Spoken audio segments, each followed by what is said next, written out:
আসন্ন বিধানসভা নির্বাচনকে কেন্দ্র করে ঝাড়গ্রাম জেলায় বিভিন্ন রাজনৈতিক দল তাদের শক্তি প্রদর্শন করছে। আজ ঝাড়গ্রাম শহরে বিশাল মিছিল করে নমিনেশন জমা দিতে যাচ্ছে সিপিএম এর 4 প্রার্থী।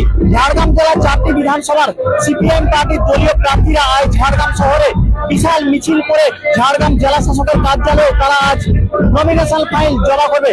এক সময় লাল দুর্গ বলে পরিচিত ছিল এই ঝাড়গ্রাম। সেই বিধানসভা নির্বাচনের আগে কতটা শক্তি ফিরে পায় সেই শক্তি দেখাতে ইতিমধ্যে মরিয়া সিপিএম। ইতিমধ্যে সিপিএম এর 4 প্রার্থীর সঙ্গে রয়েছেন এখানকার স্থানীয় জেলা নেতৃত্বরা। তারা এই মিছিলে অংশগ্রহণ করছে। ঘনসা মাদলের তালে বহু মানুষজনের সমর্থন নিয়ে আজ তারা নমিনেশন ফাইল জমা চায়।